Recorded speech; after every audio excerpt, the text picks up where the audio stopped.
El domingo pasado Raúl habló acerca de la resurrección y yo quiero seguir en ese aspecto y hablar del Cristo resucitado. En un momento donde los discípulos tenían la profunda necesidad, ¿verdad?, de que surgiera algo. El Señor había muerto y probablemente su expectativa, sus esperanzas de lo que ellos interpretaban como el reino de Dios establecido en la tierra de una manera que todavía no habían entendido, el reino de Dios de una manera espiritual. Y cuando Cristo resucita, ¿verdad?, para ellos se abre como un panorama y una visión diferente. Todavía no habían aprendido muchas cosas de lo que el Señor Jesús les había hablado y tendría que ser en ese proceso de ir conociendo cada día y cómo el Espíritu Santo iba tomando las verdades que Jesús les había hablado y pudieran ir comprendiendo muchas cosas que todavía en ellos, en esos primeros momentos y esos primeros días, todavía no entendían. Yo quiero que vayamos al libro de Hechos. El libro de Hechos, en el capítulo 2, y vamos a leer un texto largo, pero que nos sirva para entender cómo estaba sucediendo esos primeros tiempos, esos primeros días de lo que sería la crucifixión del Señor Jesucristo y después lo que sería su resurrección y su ascensión en gloria. Y cómo desde allí, a la diestra de Dios Padre, Él está obrando, Él está haciendo que las cosas funcionen para su pueblo, para su iglesia, ¿verdad?, en todo lo que Él ha determinado que suceda. Así es que los primeros días eran complicados. Vamos a leer desde el verso 14 hasta el verso 42. Es un texto largo, pero es el primer discurso de la iglesia y el primer discurso del apóstol Pedro, y el texto dice que se convirtieron 3.000 personas. Y dice así la palabra de Dios. Entonces Pedro, poniéndose en pie con los 11, alzó la voz y les habló diciendo: varones judíos y todos los que habitáis en Jerusalén, esto os sea notorio y oíd mis palabras, porque estos no están ebrios, como vosotros suponéis, puesto que es la hora tercera del día. La hora tercera del día era la hora novena, las 9 más o menos de la mañana, que era, digamos, la hora de la oración del pueblo judío. Mas esto es lo dicho por el profeta Joel. En los postreros días, dice Dios, derramaré de mi espíritu sobre toda carne, y vuestros hijos y vuestras hijas profetizarán, y vuestros jóvenes verán visiones, y vuestros ancianos soñarán sueños, y de cierto sobre mis siervas y sobre mis siervos en aquellos días derramaré de mi espíritu y profetizarán. Y daré prodigios arriba en el cielo y señales abajo en la tierra, sangre y fuego y vapor de humo. El sol se convertirá en tinieblas y la luna en sangre antes de que venga el día del Señor grande y manifiesto. Y todo aquel que invocare el nombre del Señor será salvo. Varones israelitas, oí esta palabra. Jesús Nazareno, varón aprobado por Dios entre vosotros, con las maravillas y prodigios y señales que Dios hizo entre vosotros por medio de él, como vosotros mismos sabéis. A este, entregado por el determinado consejo y anticipado conocimiento de Dios, prendiste y mataste por mano de inicuos, crucificándole, el cual levantó suelto los dolores de la muerte, por cuanto era imposible que fuese retenido por ella. Porque David dice de él: veía al Señor siempre delante de mí. Porque está a mi diestra, no seré conmovido. Por lo cual mi corazón se alegró y se gozó mi lengua, y aún mi carne descansará en esperanza. Porque no dejarás mi alma en el Hades, ni permitirás que tu santo vea corrupción. Me hiciste conocer los caminos de la vida, me llenarás de gozo con tu presencia. Varones hermanos, se os puede decir libremente del patriarca David, que murió y fue sepultado, y su sepulcro estará con nosotros hasta el día de hoy. Pero siendo profeta y sabiendo que conjuntamente Dios le había jurado que de su descendencia en cuanto a la carne levantaría al Cristo para que se sentase en su trono.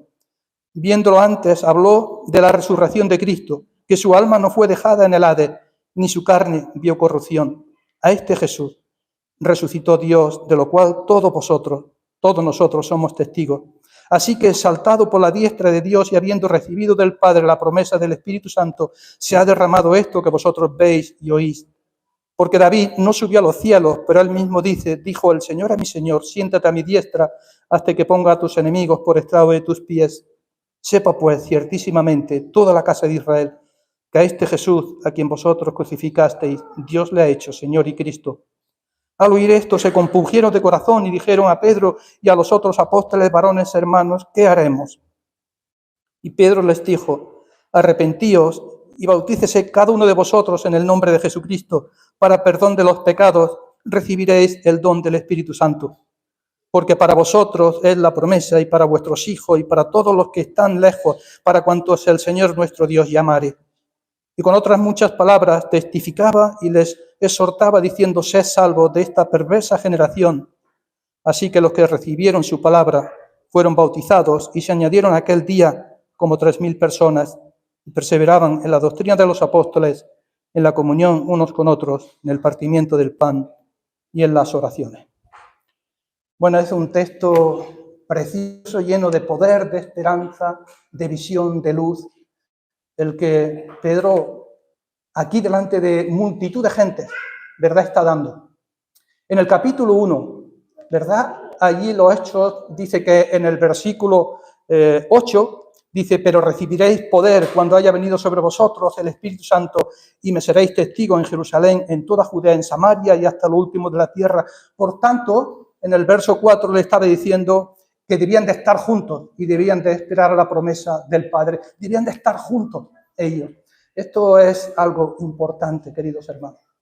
Estar juntos implica no solamente estar en un espacio donde nos vemos, sino que tiene que ver con un sentimiento de corazón, de gozo, de alegría, de proyección, de esperanza. Tenían que estar unidos el pueblo. Así es que el Señor le está diciendo, estad juntos y esperad la promesa del Padre. Y cuando venga esa promesa del Espíritu Santo, la cual recibiréis, dice que entonces recibiréis poder y me seréis testigos, empezando por Jerusalén, donde nace la primera iglesia, pasando por Judea, por Samaria y hasta lo último de la tierra. El mensaje de victoria para los discípulos es Cristo ha resucitado. Si Cristo no resucita, nuestra fe es absurda, no tiene sentido y somos los más hallados, los más mentirosos y personas que realmente no tienen fundamento sobre lo que han creído. A lo largo de la historia, queridos hermanos, ha habido grandes hombres y grandes hombres que han luchado por, digamos, algo que ellos creían que era justo y que se proyectaban y que dieron su vida por ella, por esos grandes proyectos que ellos querían. Pero el Cristo, el Jesús de Nazaret, el Cristo histórico, el Hijo de Dios, el Verbo que se hace carne, es aquel que viene a morir por hombres y mujeres, por cada uno de nosotros, que no teníamos nada que ofrecer y que solo por amor da su vida en la cruz del Calvario. Y es el único, no hay otra religión, no hay otro proyecto, no hay otra esperanza, que Dios levanta de la tumba y lo resucita. Así es que ellos pueden gritar, Cristo ha resucitado, Él ha vencido a la muerte. Por tanto, nuestra esperanza, nuestra fe, nuestro esperar en Él tiene ahora fundamento. Cuando está el apóstol Pedro predicando este sermón, era el tiempo de Pentecostés. Mirad, Israel tenía 3 grandes fiestas.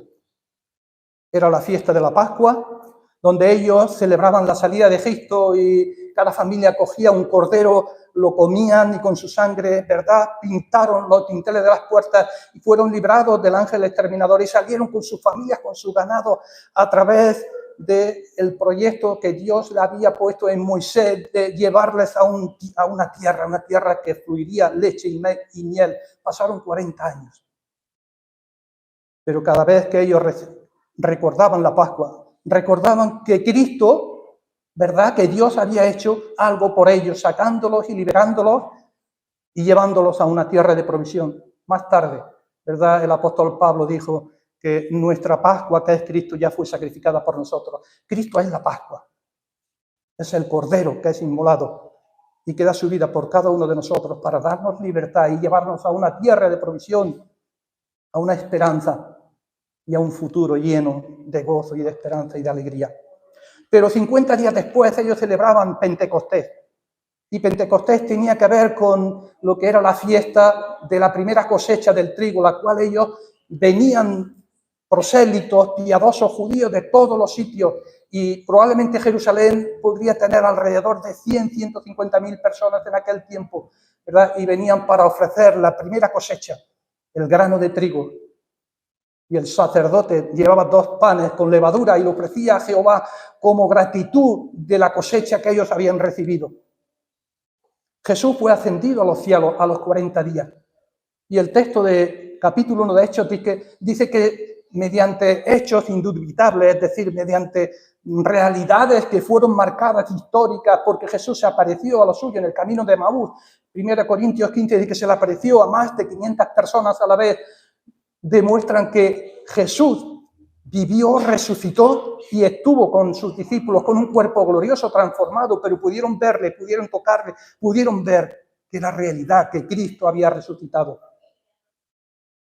Así es que la fiesta de Pentecostés, ellos estaban ofreciendo lo que era la primera cosecha, el grano de trigo delante de Dios. Y después ellos celebrarían otra fiesta que era muy importante y que era la fiesta de los tabernáculos. Y la fiesta de los tabernáculos, ellos lo que hacían era en vivir en enramadas, en tiendas, para hacerles recordar que habían sido peregrinos y que Dios los había sacado y que estaban de paso.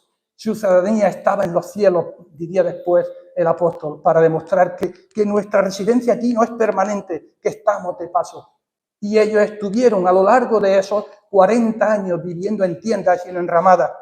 Y la fiesta de los tabernáculos la hacía recordar lo que era realmente el pueblo de Dios.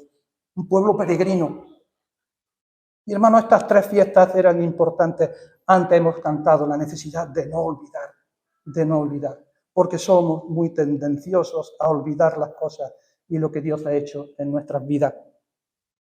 Así es que dice el texto bíblico y los primeros versículos del capítulo 2, ¿verdad? Que allí se manifestó algo realmente inaudito. Estando reunidos los apóstoles con discípulos, con 120 personas, dice el pasaje, ¿verdad? Pues ellos descendió el Espíritu Santo en lenguas de fuego y empezaron a hablar en diferentes lenguas. Habían venido prosélitos y piadosos de diferentes lugares, de todos los países, y se quedaron como estos que son galileos, hombres probablemente sin mucho conocimiento, sin muchos hombres y mujeres del vulgo, que no tenían mucha capacidad. Estaban dando algo fundamental, que ellos realmente decían, estos están ebrios, porque no es normal que hablen en diferentes lenguas, nuestras lenguas, y podamos entenderles. Estaba ocurriendo algo que era realmente único en la historia. Mirad, en el texto que hemos compartido, yo quiero ver 3 cosas con vosotros. Primero, el mensajero, y ver a Pedro. El segundo aspecto que yo quiero ver con vosotros, el mensaje de Pedro. Y el mensaje de Pedro está basado en la Escritura, hermano.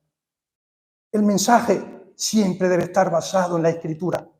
Pero además el mensaje de Pedro, el mensaje cristocéntrico, es el Cristo que ha resucitado glorioso, que está a la diestra de Dios y que está trabajando y operando en favor de su pueblo y de su iglesia. Y por último, la respuesta al mensaje de Pedro. Pedro se levanta allí con los 11 discípulos. Y aquel Pedro, que era un hombre a veces difícil de interpretar, de un carácter fuerte, que le había negado 3 veces a Jesús. Un hombre con un temperamento fuerte, ¿verdad? Resolutivo, era el primero en lanzarse a hacer lo que hubiera que hacer, era el primero, pero se equivocaba también mucho. Pero Pedro amaba profundamente al Señor y a la iglesia, hermano. Amaba al Señor con todo su corazón. Mirad, el mensaje y el mensajero nunca están disasociados. El mensaje y el mensajero siempre están unidos. Y el mensajero que habla en el poder del Espíritu Santo y que conmueve corazones y llega al corazón y transforma y los constriñe y los compunge y le ayuda a pensar y a recapacitar, es el mensajero que lleva un mensaje basado en poder, en el poder del Espíritu, capaz de llevar a Cristo a los corazones de otras personas. La predicación es realmente un misterio. porque es el trabajo y es la obra del Espíritu Santo en corazones que a veces no podemos interpretar muy bien, pero así es como obra el Espíritu Santo. La obra es de Dios, la salvación es de Dios. Y su Espíritu, a través de la palabra y en el poder del Espíritu, toca corazones. Es como una espada de doble filo, ¿verdad? Que penetra hasta lo más profundo y que discierne pensamientos e intenciones para saber lo que hay en nuestras vidas, en nuestros corazones. Dios capacita y da dones a la iglesia. Y va formando hombres y mujeres para que el mensaje del reino sea establecido y lleve ese mensaje también a otras personas. Y es necesario conocer la Escritura y capacitarse y que Dios te vaya usando en ese aspecto es fundamental. La Escritura es fundamental. Pero Pedro no era un hombre, hermanos, que había sido capacitado, no era un hombre precisamente de los que se hubieran educado en una escuela rabínica como lo fue el apóstol Pablo. Sin embargo, Pedro aquí, no sé si había preparado el sermón o Dios le llevó por medio del Espíritu a obrar y a predicar este mensaje lleno de poder. Sin ser un hombre con mucho conocimiento, había algo que era fundamental. Era un judío. Y por supuesto tendría que conocer la Torá y conocer el Pentateuco y probablemente algunos de las enseñanzas de los libros proféticos, porque aquí lo va a demostrar.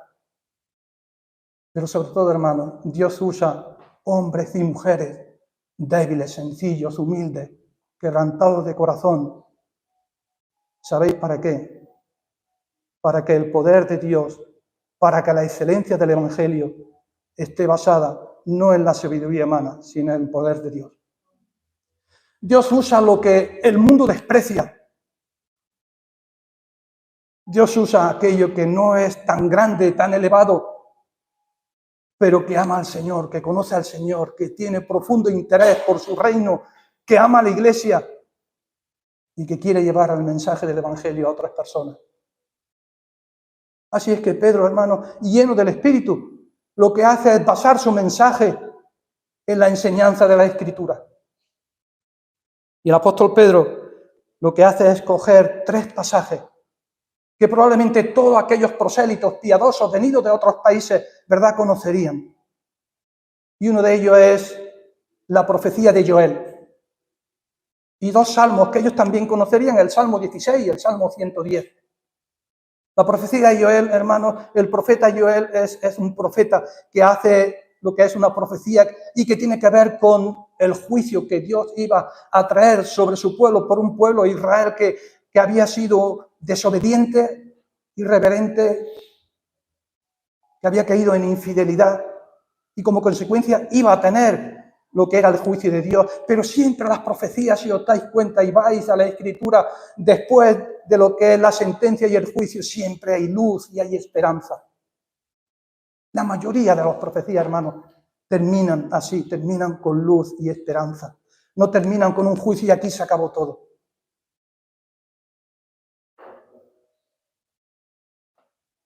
Lo que estaba sucediendo allí, ¿verdad?, tenían que ver con las señales que el profeta Joel ya había manifestado en el capítulo 2 de Joel. Y dice el texto bíblico: derramaré de mi espíritu sobre vosotros, sobre toda carne, y vuestros hijos y vuestras hijas profetizarán, y todo aquel que invoque el nombre del Señor será salvo.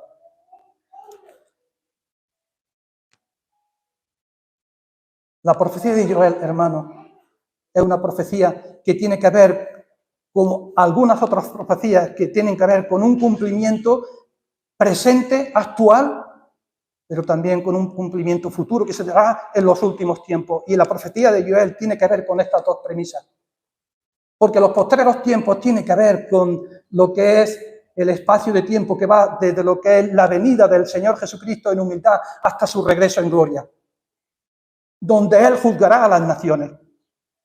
Y aquel que vino en humildad y nació en un pesebre y fue crucificado en una cruz por amor por cada uno de nosotros, resucitado, levantado y ascendido a los cielos, vendrá un día en gloria y majestad. Y será el rey que despreciaron las naciones y que despreció su pueblo. Y será aquel que reine y que traiga justicia. a este mundo. Así es que la invitación que sale de Pedro a todos aquellos que estaban allí, que conocían la profecía de Joel, ahora Dios ofrece una salvación de una manera inédita, antes no conocida. Ofrece salvación a todo aquel que invocare el nombre del Señor. Todo aquel que invocare el nombre del Señor. Bueno, mirad, la salvación a los gentiles no vendría o sería anunciada tan de pronto como vemos aquí en el texto bíblico y que Pedro está anunciando, porque vendría bastante más tarde en lo que sería el capítulo 10 de Hechos del Apóstol y en casa de Cornelio. Y allí había judíos y gentiles. Y dice que descendió el Espíritu Santo y todos fueron llenos del poder del Espíritu Santo, judíos y gentiles. Y Pedro, que decía que el pueblo judío no podía mezclarse con los gentiles, tiene que enseñar, bueno, hay algo que impida que estos que han recibido también el Espíritu Santo sean bautizados en el nombre de Jesús. La salvación ahora no es solamente para el pueblo judío, sino para todo aquel que invocare el nombre de Cristo. La salvación es para cada uno de nosotros, hermanos, que nos ha llegado y nos ha tocado el corazón, que ha cambiado nuestras vidas y hemos sentido y hemos creído en un Dios maravilloso, lleno de amor, lleno de gracia y lleno de misericordia. El Mesías anunciado en el Antiguo Testamento, va a decir el apóstol Pedro, es el mismo que vosotros habéis crucificado y que provee salvación y que un día juzgará al mundo. Desde el verso 22 en adelante, el apóstol Pedro está diciendo, varones israelitas, oí estas palabras. Lo que está diciendo, prestar atención. Porque hay tres cosas que quiero deciros y que tenéis que saber, porque están también anunciadas en el Antiguo Testamento. La muerte de Jesús era imposible. Era imposible que la tumba lo retuviera. Pero esto ya lo habían anunciado en el Antiguo Testamento, el Salmo 16, que veremos después. La muerte de Jesús es parte del plan divino de Dios. En el Apocalipsis, Juan dice, este es el Cordero inmolado, que fue inmolado desde el principio del mundo. Antes de que nosotros estuviéramos aquí en los planes y los propósitos de Dios, ya estaba en el corazón de Dios la salvación por medio de su Hijo, por medio del Verbo, por medio del Cordero que fue sacrificado por nosotros. Pero hace también otra aseveración. Dice, vosotros prendisteis y matasteis al Señor Jesús. Era el plan determinado de Dios, pero ellos habían gritado, crucifícale, crucifícale, crucifícale. Así es que fueron el brazo ejecutor que el pueblo de Israel, el pueblo religioso, llevó a la cruz al Señor Jesús, aquel que había venido, que había sido profetizado en el antiguo pacto y que ahora Pedro estaba hablándoles de él.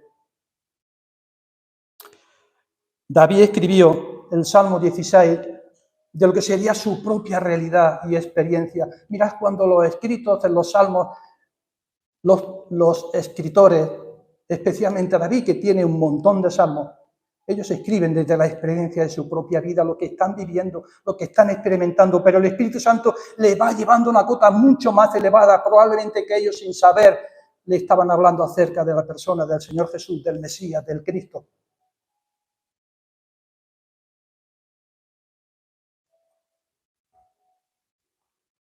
No permitirás que tu santo vea corrupción, dice el Salmo 16. Pero David dice aquí, el apóstol Pedro, él murió y fue sepultado. Y sigue aún en la tumba, no fue levantado. El Señor Jesús cargó nuestro pecado, cargó con la ira de Dios, fue nuestro sustituto, fue el que ocupó nuestro lugar, llevó nuestra culpa, llevó nuestro dolor. Por su llaga nosotros fuimos sanados, dice Isaías en el capítulo 53. Varón de dolores, experimentado en quebranto. En él no había parecer ni hermosura. Y cuando Pablo habla acerca de la persona de Jesús, dice que él fue hecho pecado, para que nosotros, pecadores, llevó nuestro pecado, fuésemos declarados justicia de Dios en él. Jesús llevó nuestro pecado. Llevó nuestra miseria, llevó nuestro dolor, llevó nuestra culpa para que nosotros podamos ser justificados. Y David está diciendo, este es el Santo de Dios, y el Santo de Dios no puede ser, su cuerpo no puede permanecer en la tumba. Porque el Santo de Dios, hermano, nunca tuvo pecado. Llevó nuestro pecado, pero nunca llevó. En él no hubo nunca maldad en su boca, ni engaño. Y yo voy a decirle, alguien de vosotros me redarguye de pecado, alguien me puede convencer de que yo haya fallado en alguna parte de las Escrituras. Nadie podía decirle que Jesús llevó nuestro pecado, pero fue sin pecado. Y por nuestro pecado, hermanos, fue a la cruz, por amor, para darnos la salvación que Dios ha provisto para nosotros. Así es que lo que Pedro está diciendo, a este Jesús que vosotros crucificasteis, ¿verdad? Ahora desde arriba, desde lo alto del cielo y sentado a la diestra de Dios, estáis viendo estas señales que veis y oís, y que realmente el profeta Joel había profetizado, de los cuales todos vosotros sois testigos. Muchas personas vieron al Señor Jesús, fueron testigos oculares, que lo vieron, que muchos años después, 20, 25 años, todavía seguían viviendo y que pudieron ser testigos directos para proclamar el mensaje de salvación de Jesús. Lo habían visto. Habían visto su cuerpo, lo habían tocado, habían oído sus palabras, habían sentido cómo Él se acercaba a las personas. Así es que el profeta, el apóstol Pedro está diciendo, ¿verdad? Este santo de Dios no podía quedar en la tumba. El Salmo 110 declara la realidad de que Jesús de Nazaret era el Mesías profetizado y que había venido y que ellos habían crucificado, pero que había sido levantado entre los muertos. Todas las señales que estaban viendo ahora profetizadas por Joel, ¿verdad? Era la realidad y el cumplimiento presente, aunque más tarde en el futuro sea en la totalidad lo que serían esos cielos, ¿verdad? Cubiertos de fuego y esa oscuridad, y está diciendo, pero en el momento presente, ¿verdad? Podéis ver lo que Dios ha hecho por medio del Señor Jesucristo. Tenían que prestar atención porque conocían la Escritura, conocían la Torá, conocían el Pentateuco, conocían los libros proféticos. Allí eran hombres piadosos, religiosos, pero religiosos de la tradición judía. Y Pedro, lleno de fuerza, de valor, ya no es el Pedro, ¿verdad?, temeroso, escondido, cuando muere Jesús, que no saben qué va a pasar, qué va a suceder. A Pedro le da igual lo que venga ahora. Porque Pedro está lleno del Espíritu Santo y se ha encontrado con el Cristo resucitado. Mirad, hermanos, cuando el Evangelio llega a nuestras vidas, probablemente al principio haya muchas reticencias. Cada uno sabe su historia, dónde hemos nacido, dónde nos hemos criado, qué cultura hemos estado, qué mochila traemos del pasado, de nuestra familia, de nuestros padres. Y al principio a veces cuesta tomar una decisión porque no sabemos qué va a pasar, aunque no seamos practicantes de nada. Pero surge como cierta duda, a veces cierto temor que va a pasar. Pero estos discípulos han perdido todo temor porque se han encontrado con Jesús. Cuando el Evangelio llega a nuestras vidas, que nos encontramos con el Señor Jesús. Cuando el Evangelio llama a nuestro corazón, perdemos todo miedo y todo temor, no sabemos qué va a suceder. En la situación en la que estás viviendo, en tu familia, en tu situación concreta, probablemente donde tú te hayas criado, tu familia, o no te entienda, o siquiera a lo mejor ni lo acepta, o probablemente tengas problemas. Pero cuando el Evangelio toca el corazón, hermanos, no pierde el miedo y todo temor, porque se ha encontrado con el Cristo resucitado y glorioso. Y lleno de poder, hace que nuestras vidas cambien y tengan un propósito totalmente diferente. El Santo de Dios no podía permanecer en la tumba. es el Cristo anunciado en el Antiguo Testamento, levantado, resucitado, queridos hermanos, que ahora está ofreciendo y que está dando señales de la realidad de lo que Joel estaba anunciando ya en el Antiguo Testamento, de lo que David en el Salmo 16 había entendido en su propia vida, aunque realmente estaba mucho más proyectándose hacia el futuro en la persona del Señor Jesucristo. Y David va a decir otro salmo, el Salmo 110, a veces un salmo de los más conocidos y también escritos en el Nuevo Testamento. El Salmo 110 casi como 25 veces se nombran en el Nuevo Testamento. Y David escribió este salmo también, guiado por el Espíritu Santo, para incidir también que este Cristo, este Mesías, Jesús de Nazaret, ¿verdad?, es el Mesías anunciado en el Antiguo Testamento. Y David escribe estas palabras: y dijo el Señor a mi Señor, siéntate a mi diestra hasta que ponga a tus enemigos por estrado de tus pies. Y David está diciendo, el Señor del antiguo pacto, el Yahvé del antiguo pacto, el Señor de la vida, el creador de todas las cosas, ha dicho a mi Señor que es el Mesías, ¿verdad?, aquel al cual yo he anunciado, está diciendo, dijo mi Señor, siéntate a mi diestra hasta que ponga a mis enemigos por estrado de tus pies. Está diciendo que Jesús, el Mesías, es Dios también. Para un judío que querían profundamente, a través de la enseñanza que ellos habían recibido de quién era Yahvé, el Dios del pacto, Jehová, aceptar que el Jesús que ellos habían conocido era Dios mismo, era algo totalmente impensable. Pero por la gracia de Dios y en el poder del Espíritu, lo que David, ¿verdad?, estaba anunciando y estaba diciendo más allá de lo que él estaba viendo, era la realidad futura de la venida del Mesías. Y este Mesías está diciendo, David está diciendo, a este Dios le ha hecho Señor y Cristo. Este es Dios mismo que vino a vivir entre nosotros. Bastante tiempo después, os acordáis, Filipenses, Pablo escribe su carta a los Filipenses y en el capítulo 2, en esa descripción tan preciosa y profunda de lo que es la venida de Jesús, la humillación, el sacrificio devocional, el sacrificio en obediencia de Jesús, él dice que él fue obediente hasta la muerte y muerte de cruz, por lo cual Dios le dio un nombre que es sobre todo nombre, para que en el nombre de Jesús se doble toda rodilla de los que están en los cielos, la tierra y debajo de la tierra, y toda lengua confiese que Jesús es el Señor. El Señor, Jesús es el Señor, hermano. Es Dios mismo hecho carne, pero Señor de nuestras vidas, que le hemos aceptado no solo como salvación, aquel que ha traído esperanza a nuestros corazones, sino aquel que lleva, que controla nuestras vidas, nuestra historia, la historia de la iglesia, tu vida, mi vida, ya sea la situación que estemos atravesando o por donde Dios nos guíe. Él es el Señor. Y Dios le ha hecho Señor y Cristo.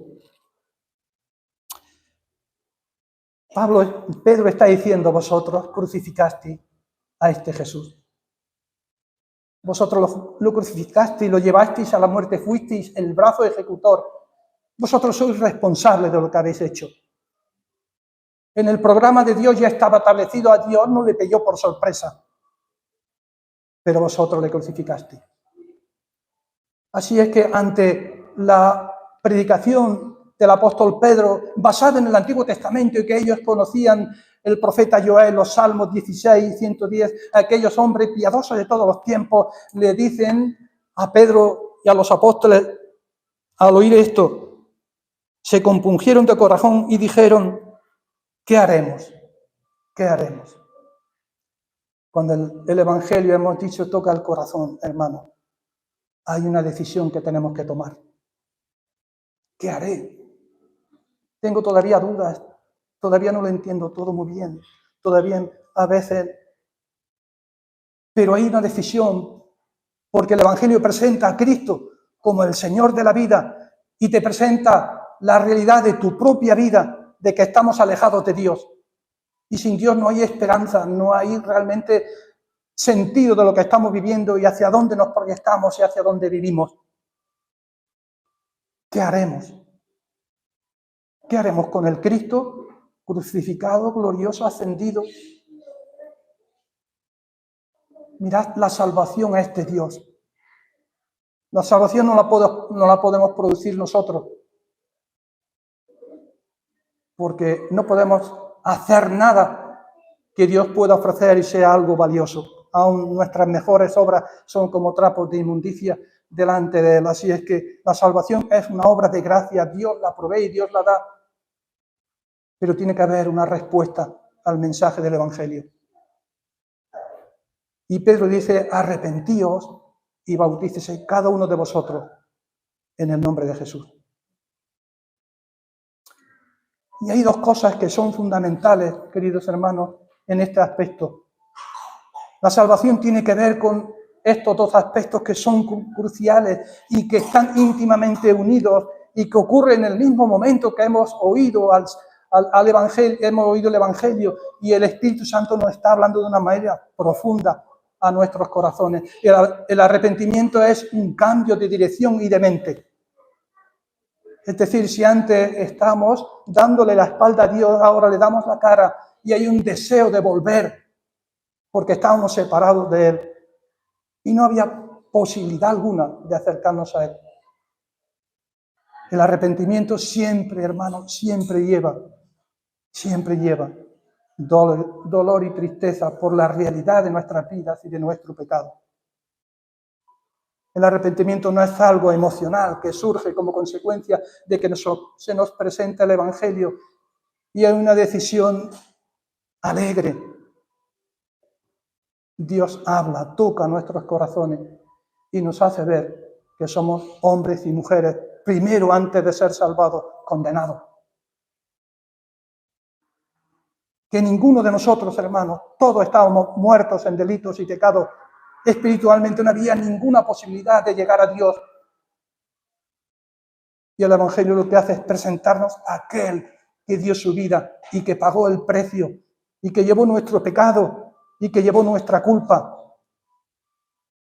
Y lo que para nosotros es imposible, Dios lo hace posible por medio del Señor Jesús. Él llevó la ira de Dios. Y la ira, hermanos, es la consecuencia de un Dios que es santo, santo, y que como es justo, demanda por nuestro pecado que haya un pago. Y el pago lo hace la persona de Jesús. Así es que hay dos cosas que van íntimamente unidas, el arrepentimiento y el bautismo. Para ellos el bautismo, digamos, era esa convicción de fidelidad y de confianza y de fe en la persona del Señor Jesús. Es lo mismo que la fe, creer. Es creer que lo que Dios ha dicho es verdad. Es creer a Dios y creer en Dios. Así es que cuando ellos se bautizaron, estas 3.000 personas lo que estaban diciendo testimonialmente, hemos creído en el Señor Jesús, en el Señor y Salvador de nuestras vidas. Y como consecuencia, lo que hace Dios en su programa es insertar a la persona que ha creído dentro de lo que es su iglesia, que nace ahora, la primera iglesia, integrarnos en el cuerpo de Cristo. Quiero deciros una cosa que es fundamental también, hermano. La salvación de Dios es única en cada ser humano, la produce de una manera, como hemos dicho, misteriosa. Dios obra como quiere y cuando quiere en el corazón. Pero la salvación siempre va unida inmediatamente después a lo que es el ser inmersos, el ser metidos en lo que es el pueblo de Dios, en la iglesia. No se trata de conocer mucho, no se trata de tener cabezas muy grandes, llenas de lectura. Tenemos que conocer la Escritura, tenemos que conocerla. Pero cuando Dios toca el corazón y salva vidas, lo siguiente que hace es meterlos dentro del cuerpo de Dios, que es la iglesia. Cuando Pablo habla de la iglesia, la habla como un cuerpo donde cada uno es y ocupa un rol diferente: ojos, brazos, pies, lengua, cabeza. La cabeza es Jesús, pero los demás somos miembros unos de los otros. Pero habla también de la iglesia como un edificio donde Dios va colocando cada ladrillo en ese edificio como Él quiere y de la forma que Él quiere. Y los dones de Dios son maravillosos porque Dios va a usar a su pueblo dando dones. Dios no va a dejar una iglesia sin dones, hermano. Dios va a dar dones para que esa iglesia funcione y funcione como cuerpo. Y a veces el proyecto de Dios es misterioso y Dios va abriendo caminos donde no lo habría y Dios va haciendo las cosas que muchas veces no sospechábamos que pudieran ocurrir para que su cuerpo crezca y vaya desarrollándose. Así que aquellos que creyeron, que se arrepintieron, que fueron bautizados, como 3.000 personas fueron añadidos a la iglesia de Dios. La iglesia de Dios nace aquí, la iglesia es preciosa, querido hermano. La iglesia de Jerusalén no es una iglesia perfecta, porque no hay iglesias perfectas. Cada uno de nosotros estamos en ese camino de santidad. Y la iglesia está también en ese camino de santidad. Y un día Dios la recogerá y la presentará y la vestirá de lino y de vestidos blancos y existirá ese desposorio con esa iglesia, pero serán los últimos tiempos. Todavía vivimos en ese periodo de las últimas cosas que Joel que estaba diciendo, en ese periodo que tiene que ver con la venida, la primera venida de Jesús y que terminará con cuando Él regrese en gloria. Pero en este tránsito, la iglesia sigue siendo una iglesia todavía con arrugas, todavía con dificultades. Pero hermanos, el sueño de todo hombre, de toda mujer que ama al Señor y que ama a la iglesia, viene descrito en las señales que aquí nos presenta el apóstol Pedro. Y eso es lo que yo me gustaría, sueño, que el Señor vaya produciendo cada día más en su iglesia. La iglesia donde estemos, hermanos, en este sitio concreto, Dios está aquí, está entre nosotros por su Espíritu. Dios vive en nuestros corazones, pero está también viviendo en medio de la iglesia. Y aquellos que recibieron la palabra, dice el texto bíblico, dice que ellos perseveraban en la doctrina de los apóstoles. Y hermano, una de las señales que son evidentes de una iglesia que va creciendo, que va madurando, tiene que ver con la fidelidad a la palabra, querer ser más y como era Jesús, conocer más de lo que es la Escritura, de la verdad de Dios que nos es transmitida a través de hombres y de mujeres, pero también entre nosotros, es la fidelidad a la palabra. Perseveraban. El estudio de la palabra es fundamental, hermano. Como he dicho antes, no para hacer cabezas más grandes y cuerpos raquíticos, la palabra que llega al corazón, que transforma, que cambia y que produce metas, esperanza, vida, produce realmente algo maravilloso, precioso. Y cuando entras y una iglesia que va creciendo en fidelidad, puede que vengan errores, hermanos, pero la iglesia lo va a discernir y lo va a ver. Y la iglesia que está convencida y que es fiel a la Escritura, va a ir creciendo en el conocimiento de la Escritura, de la palabra. Necesitamos conocer la palabra. La segunda señal, hermanos, tiene que ver con la comunión unos con otros. Y la comunión unos con otros, hermanos, tiene que ver con que compartimos las mismas cosas en Cristo.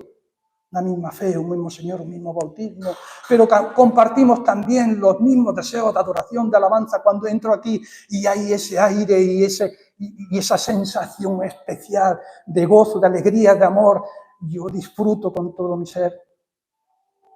Compartimos nuestras luchas, nuestras batallas, nuestras victorias, pero también nuestras derrotas.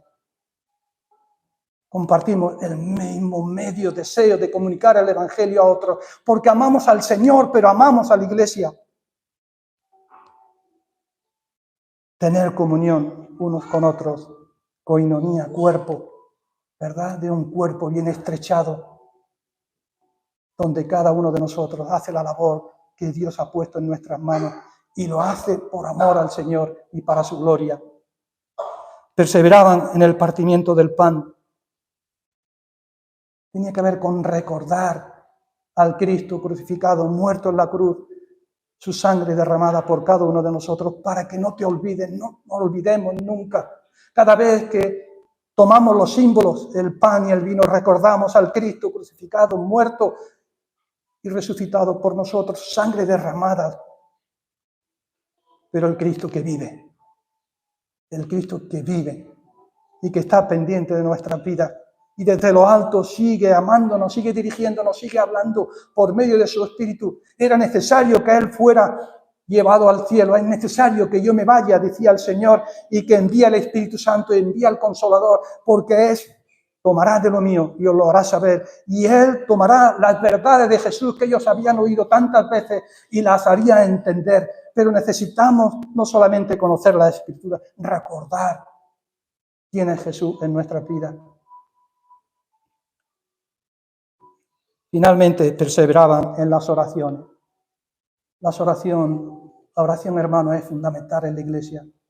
No es solo la oración individual, es la oración comunitaria, donde abrimos nuestro corazón y le damos gracias a Dios, hermanos, primero por lo que Él es, por lo que ha hecho. Gracias a Dios porque me has levantado de donde estaba, me has hecho una persona totalmente diferente. La salvación, queridos hermanos, no solo afecta a nuestra parte espiritual, afecta a toda nuestra vida, a todo nuestro ser integral, también a nuestra mente, también a nuestro cuerpo. Gratitud por lo que es la salvación en nuestras vidas, pero también abrir el corazón y decir, Señor, aquí estamos con nuestras realidades, con nuestras caídas, nuestros aciertos, pero así es como soy y me presento delante de ti. Y oramos por nuestras necesidades individuales y comunitarias, oramos por la Iglesia y oramos por cada uno de aquellos que forman parte de mi vida, porque vosotros formáis parte de mi vida y yo soy quien forma parte también de vuestra vida. Así que cuando un miembro se duele, todos los demás se duelen, y cuando un miembro llora, los demás también lloran. Y en el corazón de Dios también hay alegría, gozo, y también hay lágrimas. A Dios nadie le vio jamás, porque Dios es espíritu, pero Dios, hermano, tiene también sentimientos y llora cuando su pueblo llora y cuando su pueblo se entristece. Oramos a Dios. Y la oración no es algo rutinario, no es que tenga que hacerlo de una manera bonita para que todos podáis decir que bien, sino simplemente es hablar con Él y decirle, Señor, y yo te ruego, yo te suplico, Señor, esta es mi realidad. Ayúdame, Señor. Dame fuerzas. Sosténme, Señor. Sácame de donde estoy, porque no puedo más.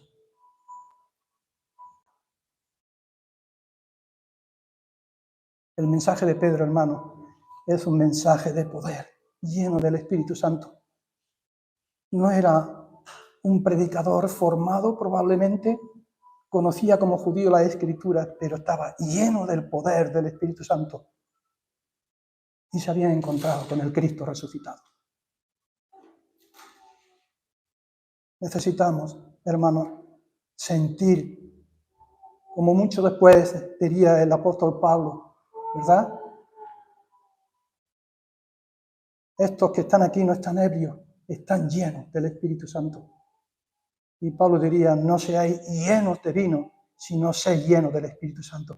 Tenemos que ser llenos del Espíritu Santo para llevar el poder de Dios y encontrarnos con el Cristo resucitado y glorioso cada día a través de la Escritura, verlo lleno de poder, obrando en nuestras familias, en nuestras casas y en la iglesia. Así es que la promesa de Joel, la promesa es para ti. No sé si cada uno en la situación nos conocemos todos aquí. Casi todos los que estamos aquí hemos hecho una decisión personal por Jesús.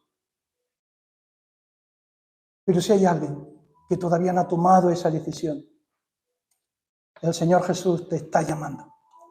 Y cuando aquella experiencia de Joel donde él estaba llamando, todo el que invocare el nombre de Dios será salvo, es ese llamado que hace Jesús.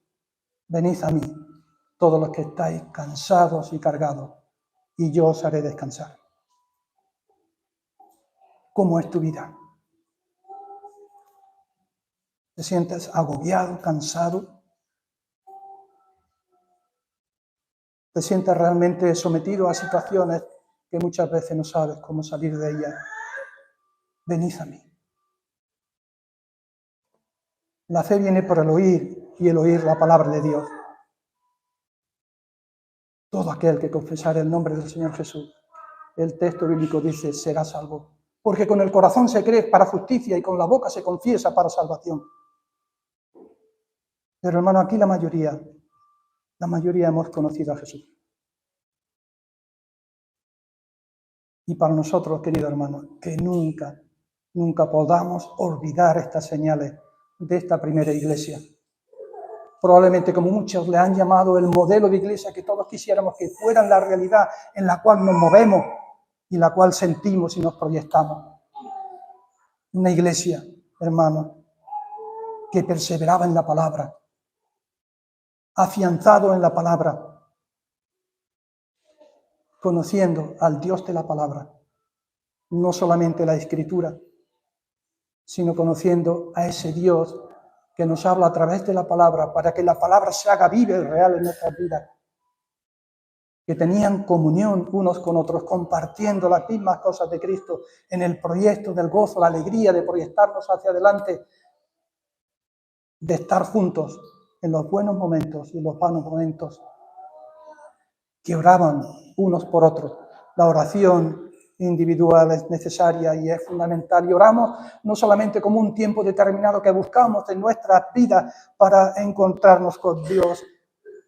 Oramos donde Dios nos esté poniendo a través de un viaje, no sé, cuando vamos andando por la calle, nuestro pensamiento está centrado en la situación en que estamos viviendo y yo delante del Señor me encuentro con Él y abro mi corazón y hablo de una manera especial, íntima con Él.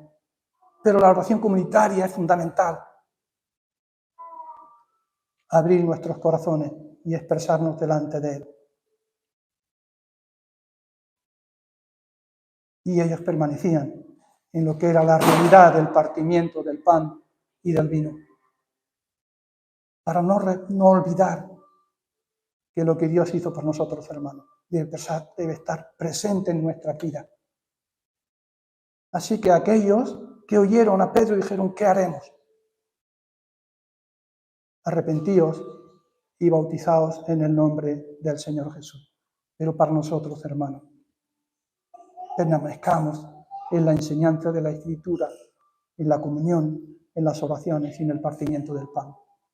Esas señales, hermanos, que producen alegría, que producen gozo en el corazón, cuando Dios está proveyendo dones en su iglesia, será una iglesia que vaya creciendo y vaya madurando y llevando el reino de Dios también a otras personas. Que el Señor bendiga su palabra, hermanos, y que esta tarde sea también un tiempo de descanso y de familia que podamos disfrutar cada uno donde estemos. Gracias y gracias al Señor por lo que Él ha hecho en nosotros. Me permití, voy a tener una oración y nos despedimos. Señor Jesús, gracias por la palabra que has dejado para cada uno de nosotros, Señor. Gracias por habernos hablado y por seguir hablando de una manera especial a nuestras vidas, Señor. Eres precioso, Señor, lo que tú has hecho en nuestros corazones, Señor, en nuestras vidas. Ha hecho una transformación y un cambio de mente y un cambio de vida, Señor. Estamos separados de ti. Y tú nos has acercado por medio del sacrificio que has hecho en la cruz del Calvario. Señor, gracias por enviar a hombres y mujeres a tu iglesia que enseñan la palabra, que nos van formando, que nos van capacitando, pero sobre todo, Señor, oh Dios, gracias, porque la palabra me hable a mí de una manera directa.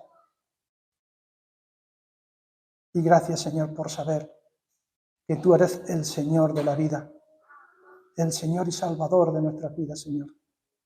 Oh Dios de los cielos, dirige a tu pueblo, Señor. Señor, edifica a tu pueblo, edifica a tu iglesia.